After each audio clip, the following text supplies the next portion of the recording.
جہاں ہم بات کریں گے آج صحت کے حوالے سے، صحت کی بہت زیادہ امپورٹنس ہے، اور اسپیشلی اگر رمضان کے حوالے سے دیکھا جائے تو اپنی صحت کا آپ خیال رکھیں گے تو آپ یہ دیکھیں آپ رمضان میں عبادات بھی کر سکتے ہیں اور روزہ بھی صحیح سے رکھ سکیں گے۔ تو صحت کے اوپر بات کریں گے، اس میں بات کرنے کے لیے ہمارے ساتھ موجود ہیں پروفیسر ڈاکٹر محمد احمد قادری صاحب، اسلامک اسکالر بھی ہیں، ماہر سماجی علوم بھی۔ السلام علیکم جی۔ وعلیکم السلام ورحمۃ اللہ وبرکاتہ۔ دیکھیں، ایک تو صحت کی امپورٹنس اور اسپیشلی رمضان کے مہینے میں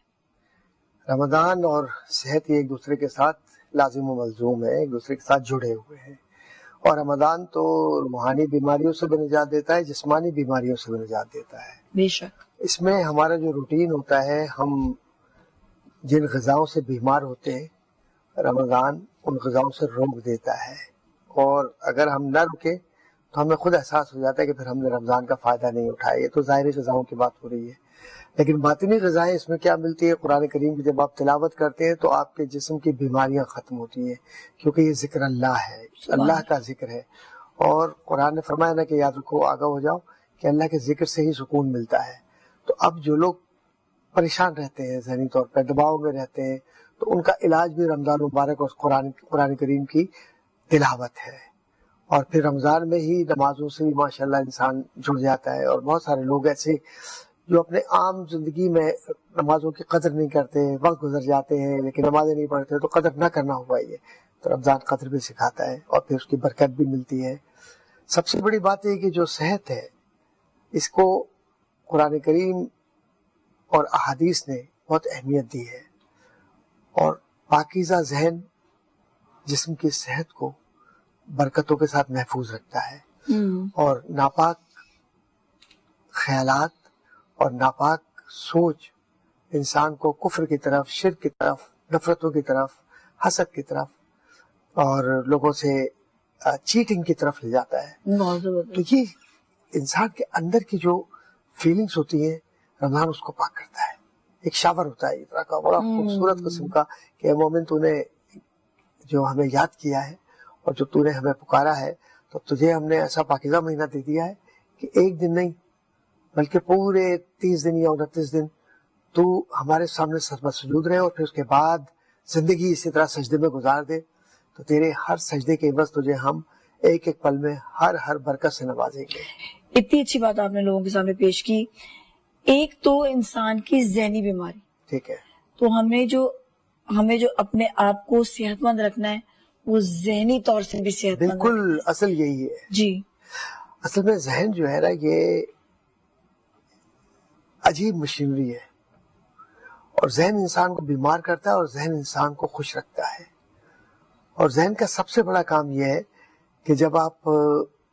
اسے نیگیٹو سوچ کر، منفی سوچ کر استعمال کرتے ہیں تو یہ قاتل بنا دیتا ہے، اور ذہن کو جب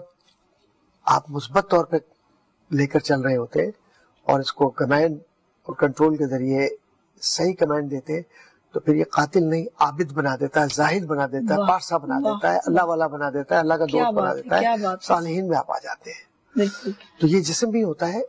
کہ جو کبھی بیمار ہوتا ہے اور کبھی صحت مند ہوتا ہے۔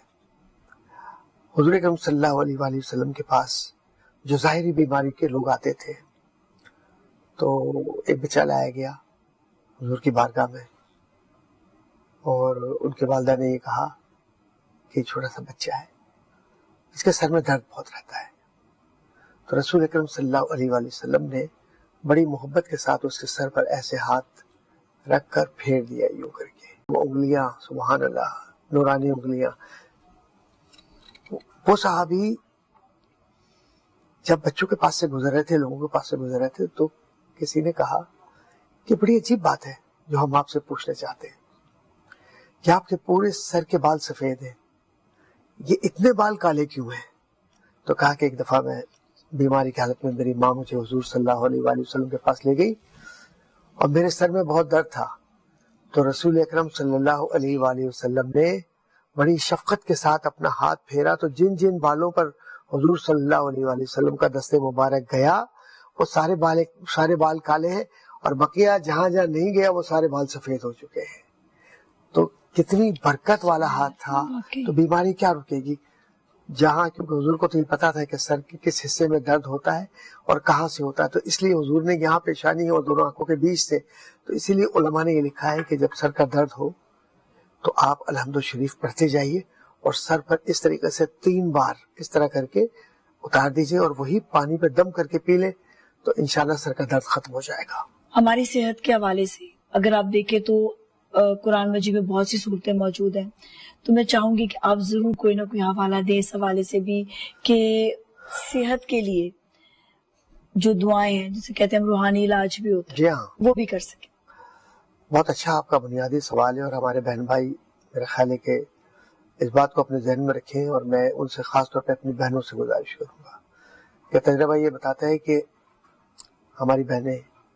اپنا جو حلال رزق ہے، بعض اوقات میں سب کی بات نہیں کر رہا لیکن اکثر جا کر ایسے لوگوں کو دینا پیسے شروع کر دیتے ہیں جن کے پاس کچھ بھی نہیں ہوتا اور کوئی قرآن بھی مکمل طور پر نہیں جانتے وہ لوگ، لیکن وہ مظاہر حلیہ ان کا ایسا ہوتا ہے کہ ان سے تعویذ خرید رہے ہیں، آپ ان سے جنات اتروا رہے ہیں۔ کوئی ضرورت نہیں ہے، آپ سنت مصطفیٰ صلی اللہ علیہ وآلہ وسلم کے مطابق اپنا علاج کیجیے، یا کوئی بزرگ ہو ایسے جی جو نمازی ہو، جو شریعت کے پابند ہو، ان کے پاس جا کر اپنا دم کروا لیں۔ جو طریقہ کار ہے اس کے لیے رقیہ کہتے ہیں اس کو، تو رقیہ لے لیں تو وہ سنت رسول صلی اللہ علیہ وآلہ وسلم کے مطابق ہے۔ بقیہ جو چیزیں گناہ ہیں وہ گناہ ہے، اسلام کے نام پہ اگر کوئی گناہ کرے تو وہ ثواب نہیں بن سکتا۔ تو پہلی بات یاد رکھیے، کوئی اگر پیسے مانگ رہا ہے آپ سے علاج کے لیے تو سمجھے حضور کی سنت کے خلاف ہے، وہ نہیں ہو سکتا اس طرح۔ دوسری بات یہ ہے کہ فرض کیجیے میں کچھ علاج بتاتا ہوں کہ کسی کے گھر میں آسیب ہے یا کسی کے گھر میں جنات کے اثرات ہیں اور وہ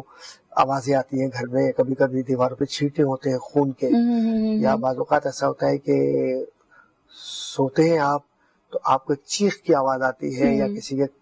چلانے کی آواز آتی ہے، کی بھی آواز آ رہی ہوتی ہے، ایسا لگتا ہے کوئی چھت پہ چل رہا ہے، کوئی موجودگی دکھاتا ہے، بعض اوقات احساس دلاتا ہے کوئی اپنا، تو موجودگی کا احساس ہوتا ہے۔ اور پھر کبھی کبھی ایسا بھی ہوتا ہے کہ آپ جب کروٹ لے کے سوتے تو ایسا لگتا ہے پیچھے کوئی سو رہا ہے۔ تو یہ عام طور پر جو روحانی دنیا کے ماہرین بزرگان دین ہے، ظاہر وہ علماء ہیں،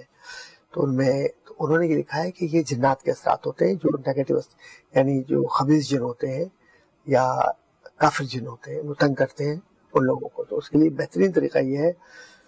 کہ آپ 4 قل پڑھیں اور اس کے بعد حروف مقطعات جو بھی آتے ہیں آپ کو، تو 4 قل 21 مرتبہ اور حروف مقطعات 21 مرتبہ پڑھ کر آپ 4 کونوں میں دم کر دیں اور چھت کی طرف دم کر دیں۔ 3 دن تک آپ یہ عمل کیجئے، انشاءاللہ تعالیٰ اس گھر سے وہ اثرات ختم ہو جائیں گے۔ انشاءاللہ چلیں